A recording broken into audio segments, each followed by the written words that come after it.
O filósofo Platão conta a história de um anel mágico com o poder da invisibilidade. Um homem simples encontra o anel e aproveita para seduzir a rainha, matar o rei e dar um golpe de estado. E você? O que você faria se ninguém estivesse olhando? Esta é uma das provocações filosóficas do meu convidado, economista, professor e imortal da Academia Brasileira de Letras, Eduardo Jannetti. Bem-vindo. Tudo bem, Marcelo?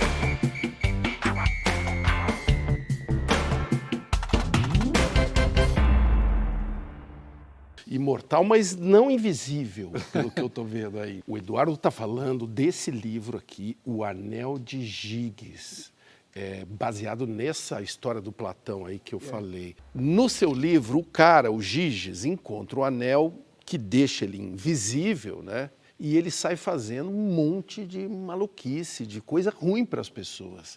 Isso já estava dentro dele ou foi o anel que o transformou? Ele era uma pessoa comum, humilde e que, tolhido de todas as maneiras pelo trabalho, pela opinião alheia, pelo medo de uma transgressão.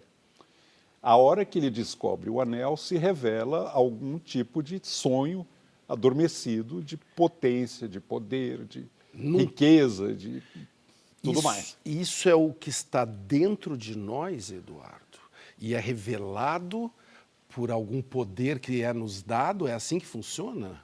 Eu gostaria que cada um pensasse a sós consigo que tipo de coisa faria se pudesse agir sem medo de punição, tanto legal como moral. A opinião dos outros, a repreensão, a admoestação. Conta as suas. Eu, jovem, faria coisas que hoje eu não faria. Por exemplo? Eu era trotskista. Eu tinha uma enorme ambição de fazer a revolução. Eu assaltaria bancos invisíveis e daria todo o dinheiro para a causa. Eu entraria nos bastidores do Jornal Nacional e bagunçaria tudo. Eu iria nos centros de poder e faria loucuras. You see things and you understand. You're a wallflower. I didn't think anyone noticed me. São muitos políticos que parece que pensam que são invisíveis, né? E fazem coisas incríveis na frente das câmeras. Não te chama atenção isso? Chama muita atenção. Aquela reunião ministerial, por exemplo.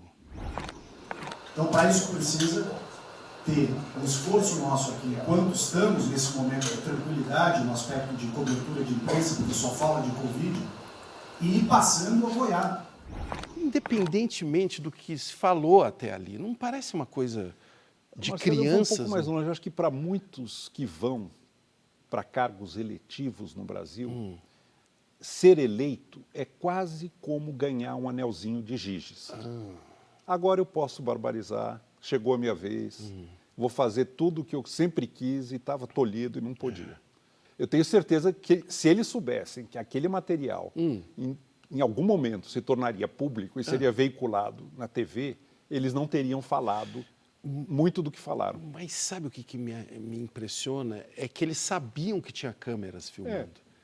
Não é? Mas tinha uma presunção de que aquilo estava estritamente controlado e não vazaria. Mas isso acabou. Aí é ingênuo. Né? Aí isso ingênuo. acabou, né? É ingenuidade. Isso daí... Mas muita coisa, deve ter muita coisa gravada que a gente não sabe. Mas muito. O que será que vai... Qual é o próximo capítulo? Isso era uma coisa que o Giges, pessoal meu, maduro, considera fazer. Usar o anel para conhecer as entranhas ocultas do poder. Isso. Entrar nos celulares, entrar nos computadores, ouvir conversas. Meu Deus.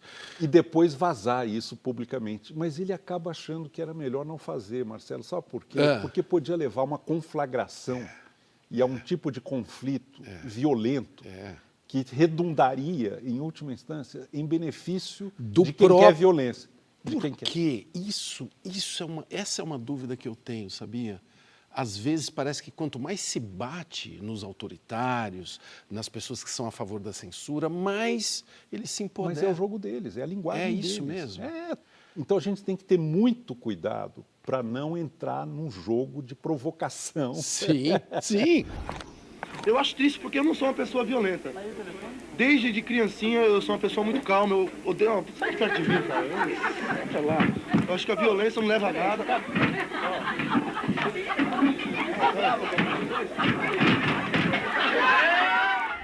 Por que a gente gosta tanto de criticar e não construir? Ou até de destruir e não construir?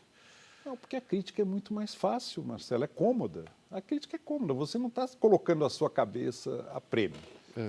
Você fazer alguma coisa é risco. Você criticar não é risco. E te dá uma certa elevação. Há um prazer associado em criticar, né? Em jogar pedra, em demolir, em destruir. Há um prazer nisso. Esse é um problema. Eu passei boa parte da minha juventude estudando marxismo. Aliás, foi a única coisa que eu estudei bem na faculdade, que era a única coisa que me interessava. Um dia eu me dei conta de que Marx passou 95% do trabalho intelectual dele fazendo a crítica da economia política e do modo de produção subjacente a ela, que é o capitalismo, como ele batizou, como ele denominou.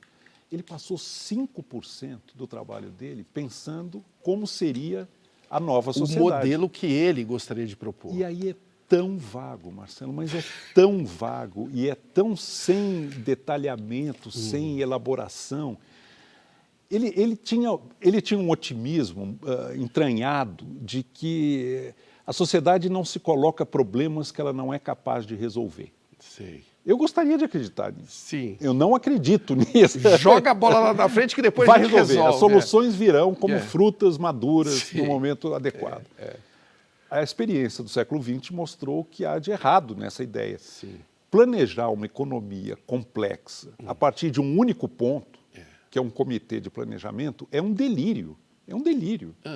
E Marx achava que era uma coisa científica. É só deixar rolar que vai dar tudo certo. Você põe um comitê central planejador que vai estabelecer de antemão quantas toneladas de aço vão ser produzidas nos próximos 5 anos. Quantos tubos de dentifrício, quantos pentes, quantos pregos, tudo. É um hospício, é um hospício. Eles tentaram fazer a ferro e fogo, foi um desastre. Mas o que você tem para dizer para jovens que hoje estão redescobrindo o marxismo? Pensem, entre outras coisas, nisso. Criticar o que aí está, ótimo, muito bem-vindo. Vamos discutir o problema e como solucioná-lo. O que você oferece como solução a esse problema? Não adianta criar um mito de uma revolução, um juízo final, uma redenção definitiva, a partir do qual todos os problemas magicamente estarão solucionados. A humanidade pagou muito caro por essa crença. Eu tive isso muito forte, eu posso falar, porque eu vivi esse tipo de experiência religiosa em relação ao marxismo. Para curar brasileiro de tudo que lhe aperreia, trouxe as folhas da graviola, do umbu e da cajarana, da moringa do salgueiro, o cheiro da imburana. Para curar brasileiro de tudo que lhe atazana. A pergunta que eu me fiz, que foi definitiva para eu abandonar essa coisa, foi a seguinte: por que em nenhum país democrático europeu surgiu um marxismo tão radical quanto o bolchevismo russo? A ideia de uma ditadura, de uma vanguarda revolucionária, de um partido de militantes profissionais e de um assalto ao poder, porque eram democráticos. O discurso bolchevique começa a ter mais apelo quando você está no mais obscurantista, repressivo e sujeito à censura país da Europa. Não é à toa que aquilo lá pegou, aquilo vinga. O Brasil, mutatis mutandis, na época da ditadura, era um espaço muito apropriado para esse tipo de visão messiânica revolucionária. E autoritária. Autoritária, profundamente autoritária. Mas agora parece que está ganhando alguns músculos aí, né, ou não? Eu não tenho evidências disso, não sei. O que a gente percebe... Não, por outro lado, né? A gente vê sei lá, uma legitimação de um autoritarismo e de pessoas poder fazer o que quiserem, entrar numa festa de aniversário e matar o cara que está fazendo aniversário. É uma atmosfera de violência que é, em grande medida, reflexo do poder. Se não penso, mano, eu tenho tudo. Pergunta quem manda no Rio de Janeiro. Silvio sem porte, sem Glock, sem G3, falso, sem AK. Nunca fui forte, medo da morte. Aqui nós não tem, manda tentar. Barulho de tiro, sirene, cachorro latino. Não deve, não teme. O pessoal falava do complexo de vira-lata no Brasil como uma coisa ruim. E você vai lá e vê uma virtude nisso. Conta. Explica Então, isso. Qual é a virtude de A ser ideia, eu não tenho nada contra, eu acho até que é uma bela ideia, essa de que nós somos presas e vítimas de um complexo de inferioridade em relação ao que vem de fora. Isso nos acompanha desde a origem do Brasil. Os primeiros que nasceram em nossa terra, filhos de portugueses com índias, eram chamados mazombos, não eram brasileiros. Mazombo é uma palavra africana, uma palavra banto, que é muito pejorativa. Eram pessoas obtusas, pessoas toscas, e tudo que o mazombo queria era deixar de ser mazombo. Isso nos acompanha desde sempre. Nós nos sentimos inferiorizados. Agora, por que chamar isso de complexo de vira-lata? Logo, o vira-lata... Que é um cachorro maravilhoso. Maravilhoso. Eu concordo com você. O vira-lata é o nosso iPhone, né? É um dos símbolos poderosos da vida brasileira. É um software que resiste, né? E é resultado da mistura. É o que nós temos de melhor. É verdade.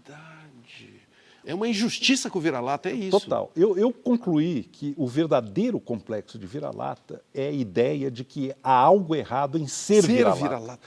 Cara, que maravilha. Eu acho que o Nelson Rodrigues foi muito injusto quando ele escolheu o vira-lata e trai lá no subtexto mais profundo um certo, vou falar uma palavra forte, tem um elemento racista nisso. Porque o vira-lata é a mistura. Sim.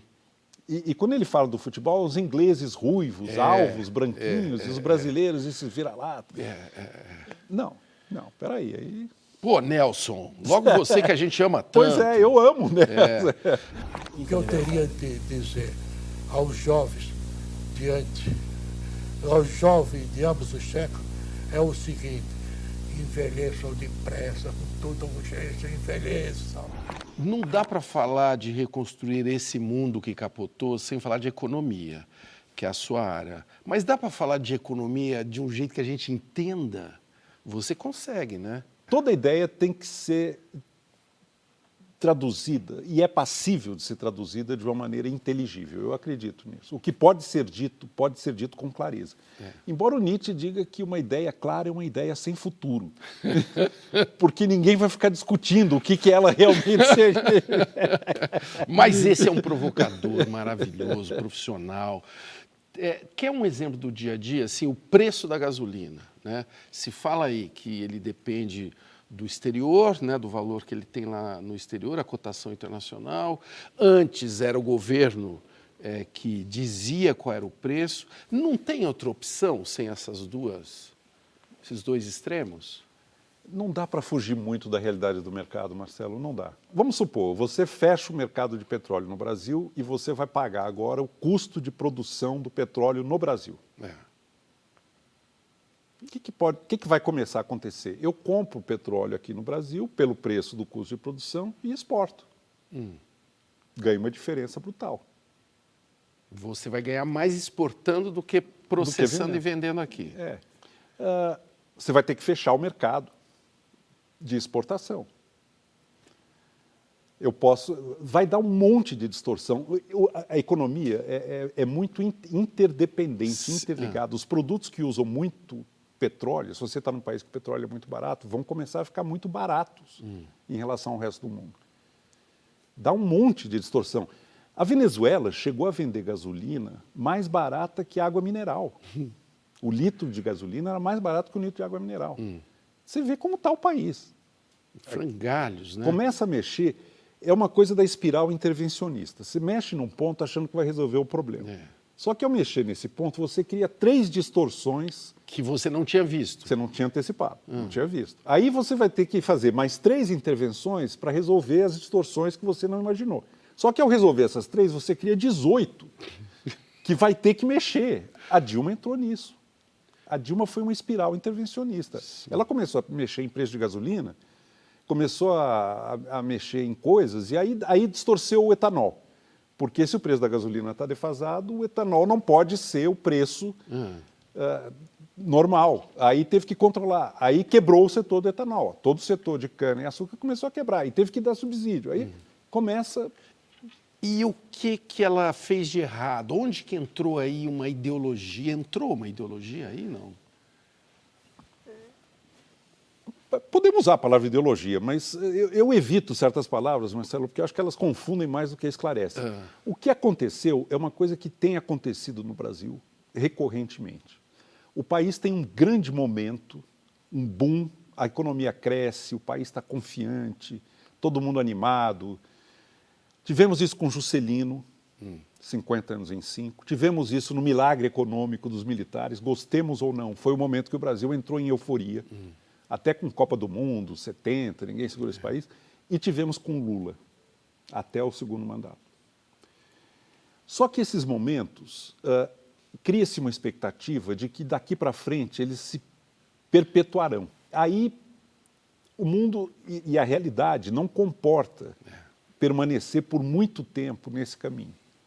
Só que Juscelino, Médici, Geisel e Dilma começaram a artificialmente tentar manter a economia bombando. Sim. Cada um à sua maneira. Juscelino com inflação, militares com dívida externa e Dilma com dívida pública, gasto público. Perdeu o controle. E entrou na espiral intervencionista. Gerou a maior recessão do pós-guerra. Então eu tenho que ir em todos os bancos, pegar cartão, cheque especial. Isso. E com o seu curso... Eles vão te dar um limite muito grande, porque você vai falar, eu fiz o curso do Murilo Coach, então eu estou pegando esse cartão agora, mas aqui em 7 dias eu serei um bilionário e vou investir muito no banco de vocês. Esse gerente com certeza conhece o Murilo Coach e ele vai ter confiança no seu bilhão. Ele vai te dar o dinheiro. Se você não conseguir pagar, aí o problema não é meu, é todo seu, dentro do seu... Eu vejo aí comentaristas falando em superávit primário em 2023. É importante conhecer essa palavra? Eu vou ser mais feliz se eu souber o que é isso? O ideal era estar num país em que não é preciso saber o que é isso. Aliás, em países estáveis, ninguém sabe quem é o presidente do Banco Central, quem é o ministro da Fazenda. É um cargo técnico, está lá tocando. Às vezes nem o presidente. Não, aí eu acho que não é? Em Portugal, o presidente de Portugal, muitas vezes passa batido, coitado, como passou pelo Brasil. Quando economista e advogado começam a aparecer demais, é porque tem alguma coisa errada. Não era para aparecer. Que bom diagnóstico, hein? Começou a aparecer economista e advogado, o que está acontecendo? Conflito e crise. É conflito, tem alguma coisa que está errada. Que visão que você deu agora para a gente dessa história recente do país. Eu vou fazer o seguinte, eu vou tentar, pessoal, no próximo bloco, ir para um tema que dá o que falar com o meu convidado, Eduardo Jannetti. Aquilo que a gente está sempre buscando, mesmo sem saber se a gente vai encontrar, eu quero falar com ele da tal felicidade. Até loguinho.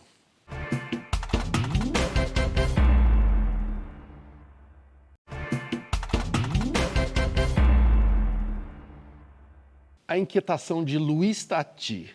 Um sentimento indefinido foi me tomando ao cair da tarde. Infelizmente, era a felicidade. É muito gostoso, mas eu não acredito. Felicidade assim, sem mais nem menos, é muito esquisito.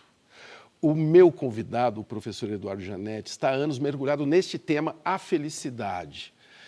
E aí, professor, o que você já descobriu que pode ensinar para a gente? Então, esse verso do Tati... Mas eu quero uma coisa concreta. Não, tá? vamos por aproximações. Eu quero felicidade, não quero felicidade abstrata. Não, vamos por aproximações. Essa conversa começa com a distinção entre estar feliz, que é o que o verso do Tati aponta, e o ser feliz. O estar feliz é um estado de ânimo circunstancial. Como é que eu estou me sentindo agora? Estou aqui conversando com você, essa conversa é uma alegria, estou gostando, vamos continuar esse papo, Boa. Que bom. Vou sair daqui, vou pegar um motorista, vai me pôr no trânsito, ouvindo notícia no rádio, eu vou começar a ficar chateado, falar, que horror, que droga. A cada momento do seu dia, você tem um estado de ânimo. Esse sentimento que tomou conta do poeta ao cair da tarde é um estado de ânimo momentâneo, passageiro. Ele só estar estar feliz. feliz. A língua portuguesa ajuda muito aí, o ser e o estar. Outra coisa é ser feliz, que era a preocupação filosófica dos gregos. O que é uma boa vida? O que torna uma vida humana digna de ser vivida? Eu não estou falando de um momento no tempo, o dia que seu time ganhou a Copa do Mundo. Eu estou falando de uma existência humana no seu conjunto, em muitas dimensões. Pessoal, afetiva, profissional, existencial, religiosa. É uma avaliação que você faz de uma trajetória e de um caminho que reflete ou não aquilo que você considera uma vida plena, ao alcance de um ser mortal como é o ser humano. Essa é uma discussão filosófica. A outra é uma questão mais de psicologia. Inclusive, hoje você pode manipular estados mentais. Sim. Aliás, a humanidade faz isso desde sempre. Sim. Se você está um pouco chateado, Sim. meio down, no fim da tarde, você toma uma bebida. Ia falar outra ou coisa. um remédio, né? O Brasil está muito campeão no remédio também. Né? Agora, aí é o estar feliz. Uma característica da juventude é que ela privilegia enormemente o estar feliz. Sim. O jovem e a jovem, naturalmente, concebem a vida como uma sucessão de momentos a serem desfrutados no seu limite, a cada momento, a cada dia. Viver cada dia como se fosse o último. Né? E uma sensação de vulnerabilidade. Um dia, essa intoxicação começa a arrefecer. E você começa a perceber que a vida não é uma sucessão de bons momentos. A vida é uma construção. E é uma construção que vai exigir, para ser bem conduzida, sacrifícios de prazeres que estão ao seu alcance em nome de benefícios futuros, de valores que são mais permanentes. Por exemplo, relações afetivas. Se você resolver agir de acordo com o que cada momento lhe propicia de oportunidade, você vai ter bons momentos, mas você não vai construir uma relação.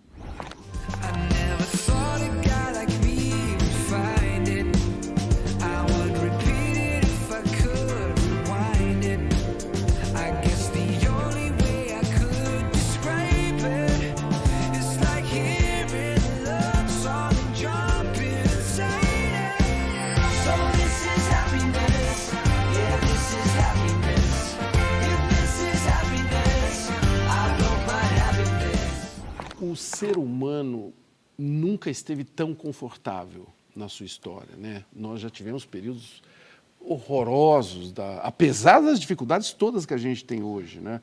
A vida é mais, enfim, saudável do que era antes, enfim. Vive-se mais. Vive-se mais e tal.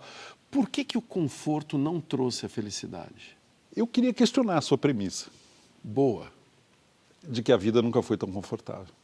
Primeiro porque há muita desigualdade, há muita carência material, há muita gente passando fome. Sim. Mas digamos que para os 200 milhões que vivem nos países altamente desenvolvidos, de um modo geral, a vida hoje tem um conforto e uma segurança que nunca houve para gerações passadas. Mas aí eu vou te dar um dado que me chamou muito a atenção. Peguei na Economist. Né? Para um jovem do sexo masculino de 18 anos, a probabilidade de morrer antes dos 50 anos, hoje, é maior nos Estados Unidos do que em Bangladesh. Olha, que dado é esse? Por quê?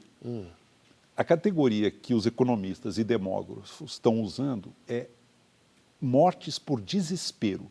Death of despair. Que é o quê? Opioide,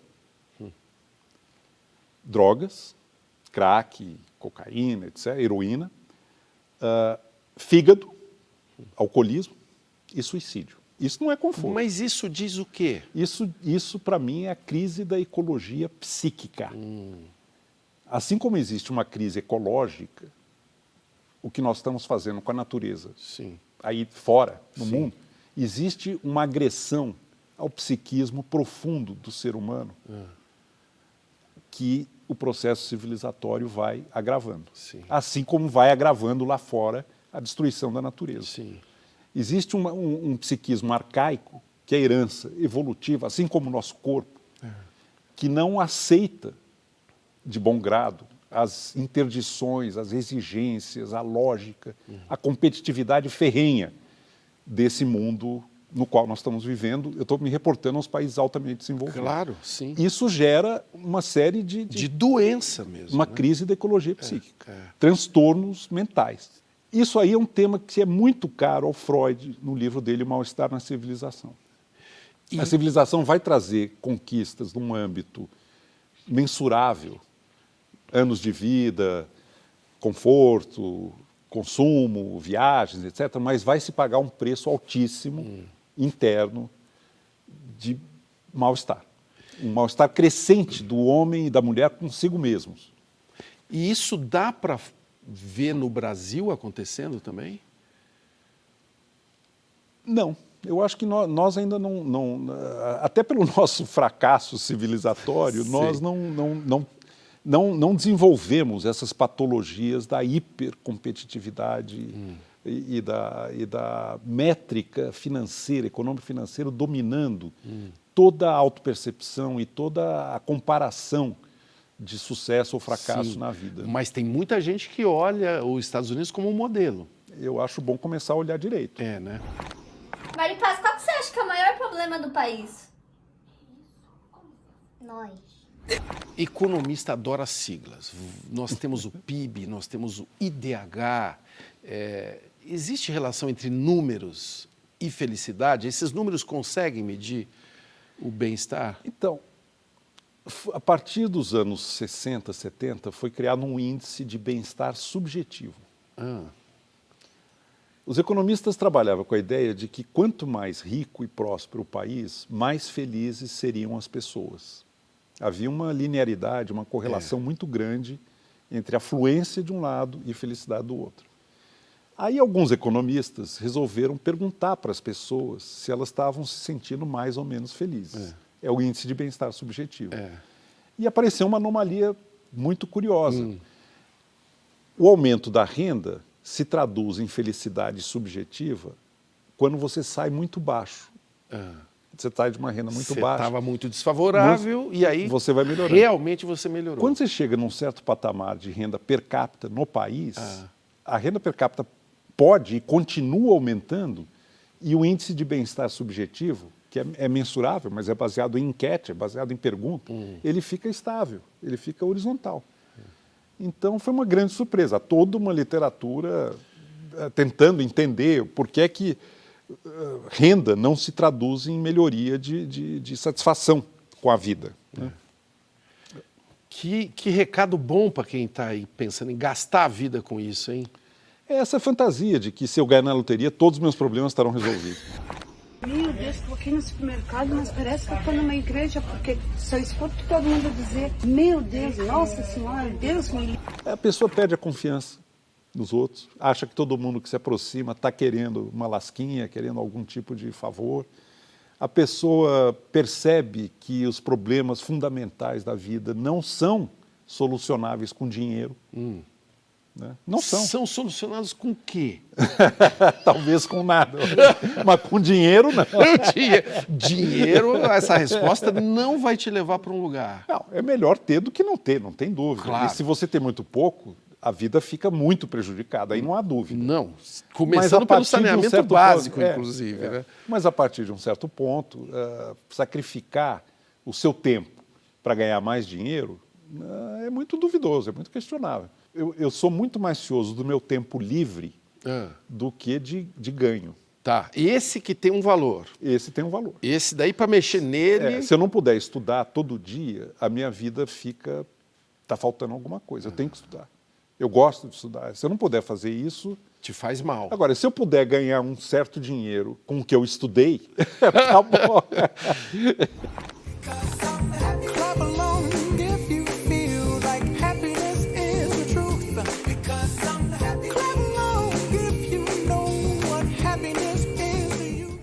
Vamos falar de ética, essa palavra desgastada, né, machucada.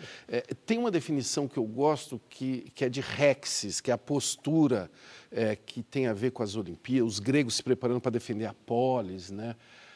Qual que é a sua preferida? visão dessa palavra? Então, eu começo, Marcelo, separando dois campos que pertencem à ética, mas que cada um tem uma linguagem, uma postura e uma filosofia subjacente. Uma coisa é a ética cívica, a nossa convivência, a nossa sociedade, o combinado a das gramática da vida humana em coletivo, no coletivo. É uma gramática da convivência. Quais são as regras que devem nortear e presidir e pautar as relações interpessoais? Essa é uma questão. A outra questão é ética pessoal. Como viver? Qual a melhor vida que um ser humano pode alcançar? O que é a plenitude de uma existência humana? Mas são duas questões. Se você olhar a história do pensamento ético, você nota que há essa dualidade permanentemente. Alguns filósofos tratam mais dos problemas pertinentes à ética cívica, à gramática da convivência, e outros tratam mais das questões existenciais. Como é que se vive, se pretende fazer o melhor que se pode da vida que tem. Aí tem gente que diz, saia da zona de conforto. Eu nem entrei. Eu estou procurando o caminho.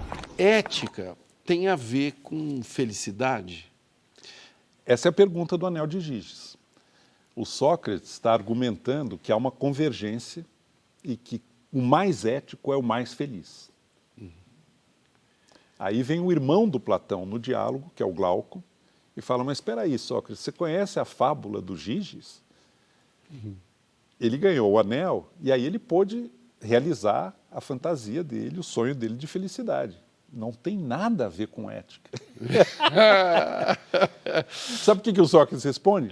O problema é que enquanto a sociedade for corrupta nos valores, as almas serão corrompidas. Você tem que reformar toda a sociedade e a educação para que a convergência entre ética e felicidade se dê. Aconteça. Aí ele cria a primeira utopia da filosofia ocidental, que é a República. Ele morava no Brasil, Sócrates?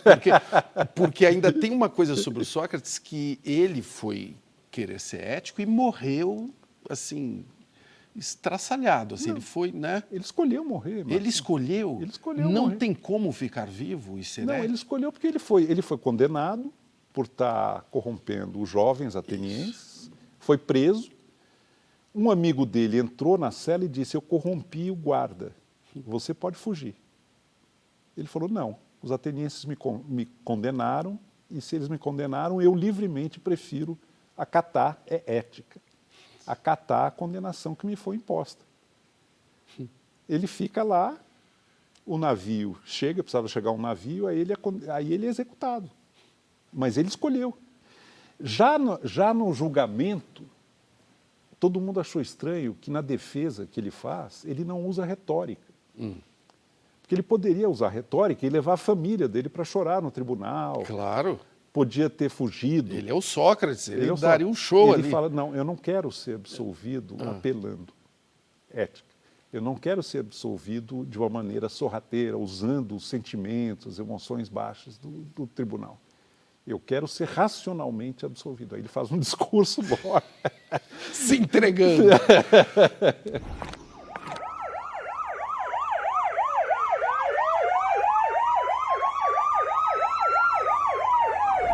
Fazer o que é certo.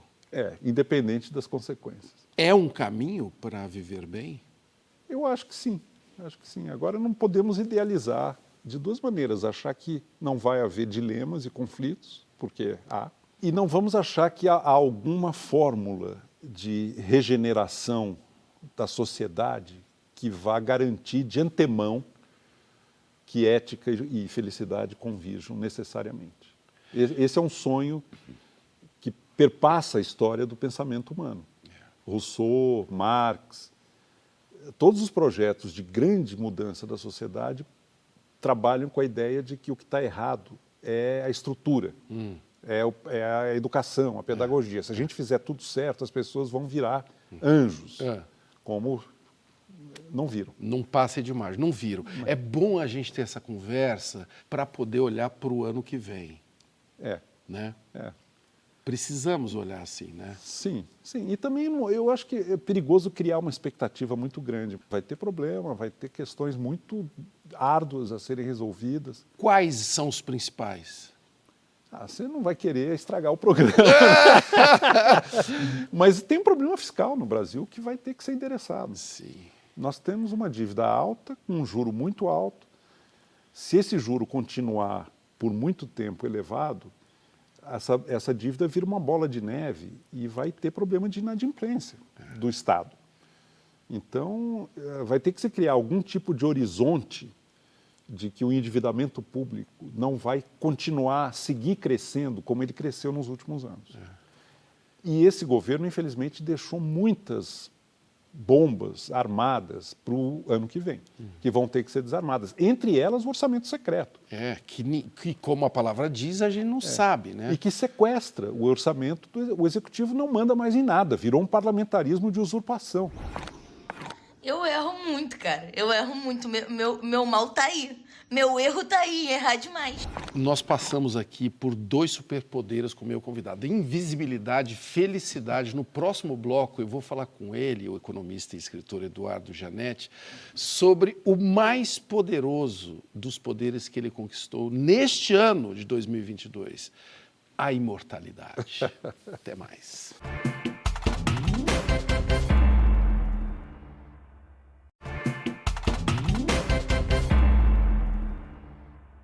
O escritor argentino Jorge Luis Borges se consolava assim: os escritores, quando morrem, viram livros, até que não é uma reencarnação tão ruim. O meu convidado, Eduardo Jannetti, assumiu recentemente a cadeira número 2 da Academia Brasileira de Letras. E aí, Jannetti, o que passou pela sua alma, assim, quando ninguém estava vendo, no momento que você recebeu a notícia que é um imortal? Fiquei feliz e fiquei um pouco assombrado, porque a minha cadeira é do Guimarães Rosa. Só, né? Então eu fiquei me sentindo um pouco aterrado diante do espectro de um monumento, um gigante monumental, que eu ia ter que, de alguma maneira, fazer justiça no discurso de posse, né? Então eu trabalhei meses nesse discurso. O que aí está a apodrecer a vida não pode durar, porque não é nada. Quando muito, é estrume para o futuro. Vocês sabem do que eu estou falando. Esse discurso de posse viralizou. Eu acho que talvez seja o primeiro discurso de posse da academia, porque na hora que você fala que a gente está vivendo um momento de apodrecimento que pode virar um fertilizante, não é isso? Não. Isso são os 3 minutos finais. Olha, é um discurso de 50 minutos. Sim. Eu fiquei muito triste que as pessoas só querem os 3 minutos finais. Mas o que deu mais trabalho foi falar do Guimarães Rosa. Claro. Não, mas esses 3 minutos, é importante a gente falar disso, que é olhar que esse momento vai passar e que esse estado que nós estamos, e você ainda usou, se não me engano, apodrecer, mas a gente está no meio de fezes, né? Eu falei estrume, a palavra que eu usei foi mais... Estrume. Ou a gente pode falar bosta, como se fala lá no interior, né? Bosta até o pescoço. Como ter uma visão de que isso pode ser uma coisa fertilizante para o que virá? Tudo isso que aconteceu, talvez não tivesse acontecido se PT e PSDB, que são o campo democrático progressista, a grosso modo, junto com outros...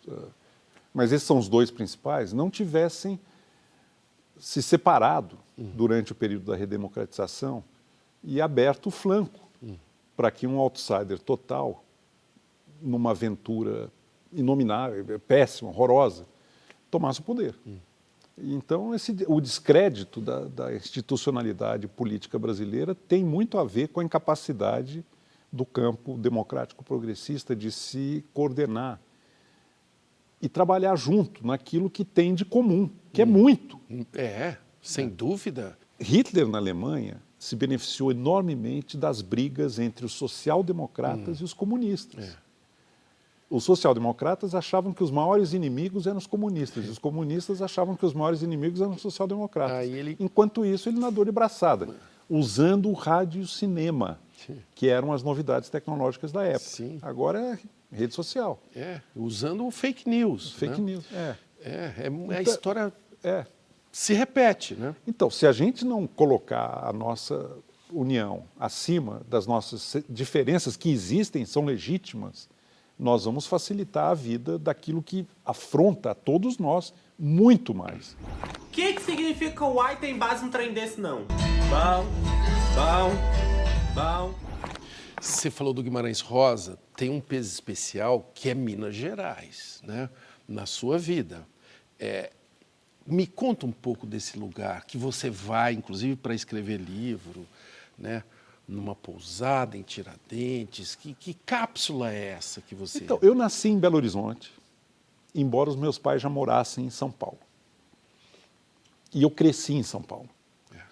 Só que dentro de casa não era São Paulo, era Minas. Sim. O ambiente da mesa de jantar, da sala, da convivência, da conversa, e era um ambiente muito denso, muito carregado, muito intenso, era totalmente Minas, porque eu venho de duas famílias mineiras. Sim.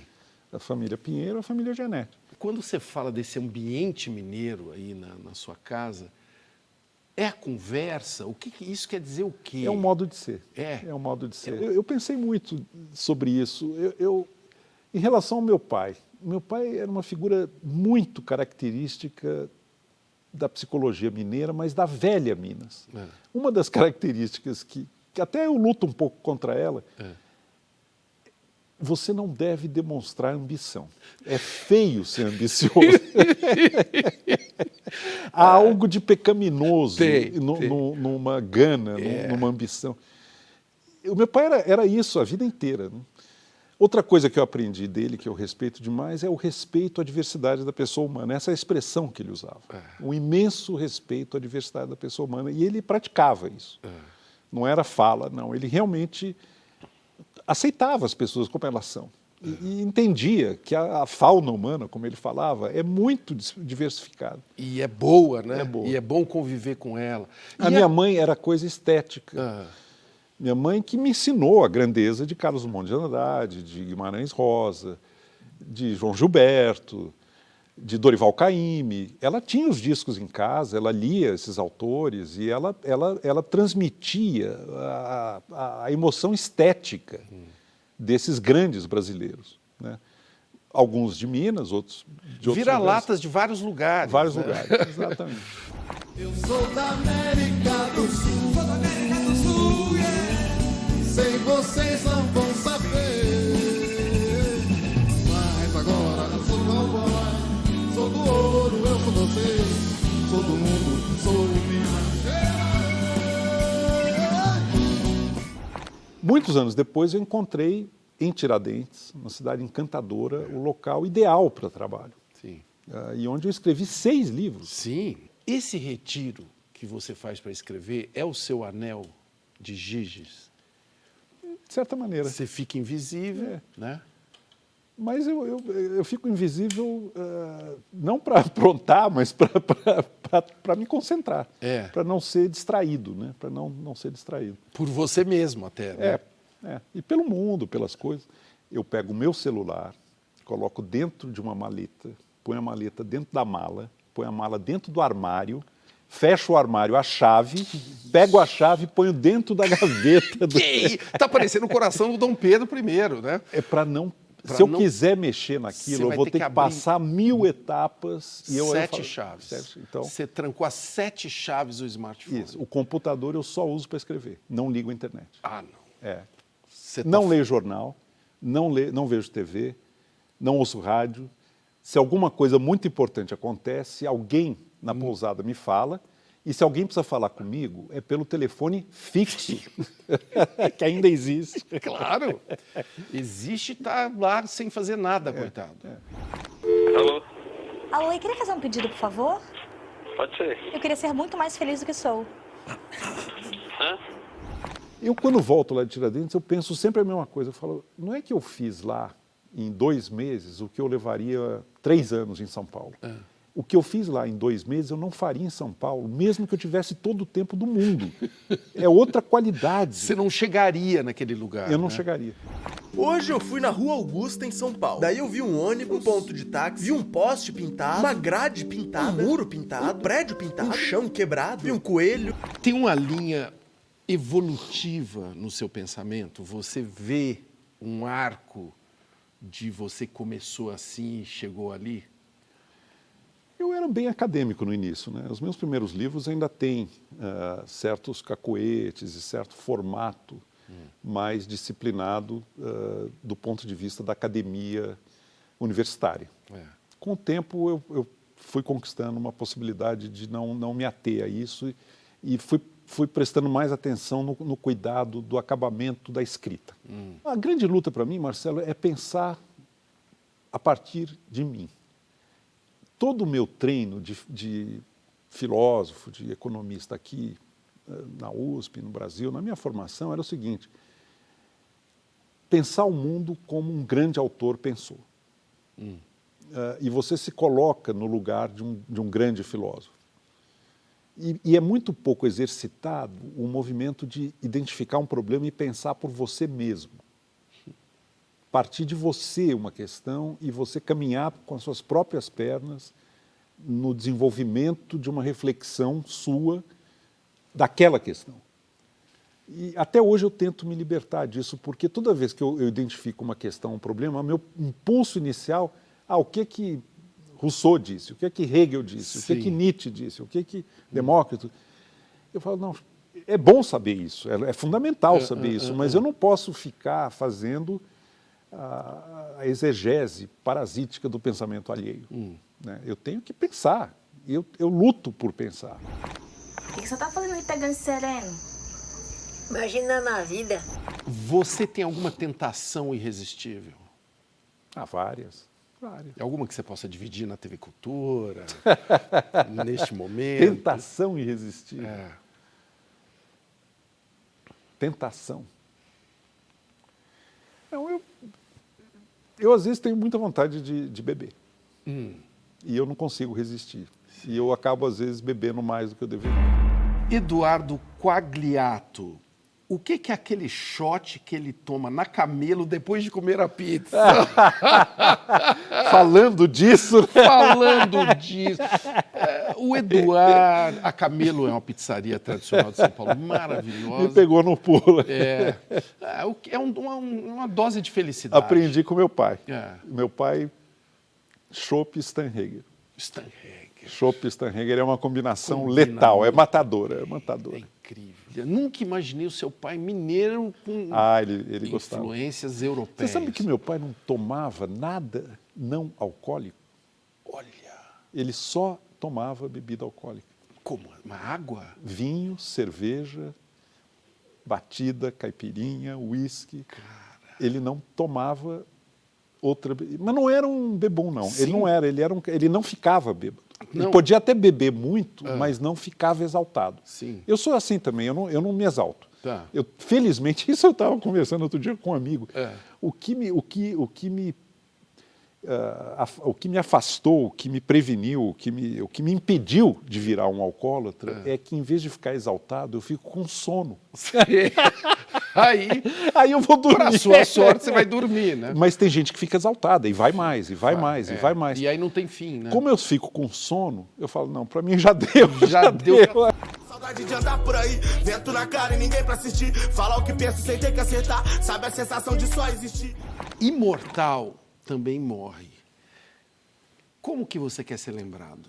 Eu acho muito duvidoso esse alento de que você vai ser lembrado pelas suas obras, pelo que você criou, pela memória que os outros eventualmente terão do que você fez. Eu acho mais importante que os valores, que são caros a mim, tenham continuidade. Outro dia eu estava lendo um autor que disse uma coisa que eu achei o máximo. Você pensa numa coisa simples, a palavra verde. O tempo que a humanidade demorou para chegar num acordo sobre o que é verde e o que é azul. Imagina o trabalho de abstração, de comparação, as polêmicas, as discussões, mas nós chegamos num acordo robusto sobre a palavra verde. Um bebê, quando aprende a falar, herda esse trabalho coletivo de milhares de anos de bandeja. Estou usando a palavra verde, mas é uma imensidão. Números, conceitos, download, palavras. né, Pois é, ele herda isso de bandeja. Está aqui, ó. Você tem uma língua que foi construída por essa espécie e que te permite viver com uma generosidade, com uma amplitude que quem não dispõe disso nunca terá. Então, é uma coisa que eu fico arrepiado quando eu penso nisso, porque a gente é parte dessa construção coletiva e desse projeto. Um grão de areia infinitesimal, mas todos nós, de alguma maneira, estamos, sem saber, construindo algum tipo de coisa que também não sabemos até onde pode chegar e do que poderá resultar. E fazer esse programa com um filósofo ainda dá alguns desafios curiosos, porque a nossa busca de o que é a vida me dá uma curiosidade de saber de você o que não é a vida. A gente não sabe o que vem depois, Marcelo. Eu acho que é tão dogmática a crença de que após a vida é o nada, quanto a crença de que há algum tipo de outra vida, como as grandes religiões mundiais nos prometem. Eu acho que as duas são igualmente dogmáticas. O nosso grau de desconhecimento, a nossa ignorância é infinita. E o nosso saber é finitíssimo, é mínimo. Eu mantenho todas as possibilidades em aberto. Eu realmente acho que qualquer pretensão de dizer o que é a não-vida é descabida para um ser tão ínfimo como é o indivíduo humano diante desse universo e desse mundo. Eduardo Janetti, o que é a vida? Um intervalo finito de duração indefinida. A vida tal como nós a conhecemos. 2 eternidades circunscrevem nosso breve espasmos de vida. O pré-nascer e o pós-morrer. Agora é curioso, porque o pré-nascer não nos angustia. O pós-morrer nos angustia. A gente fica muito ansioso, preocupado e angustiado em relação ao que virá depois. Mas por que não em relação ao pré-nascer? São 2 eternidades. E a nossa vida é um intervalo infinitesimal. Alguma coisa tem, Marcelo. A minha única frase é alguma coisa tem. O Eduardo correr atrás da felicidade, cilada, né? Eu acho que eu vou correr, sabe, atrás do quê? Daquele shot lá na Camelo. Vamos marcar essa, né? Eu lembrei depois a frase do Fernando Pessoa, né? Porque para ser feliz é preciso não sabê-lo.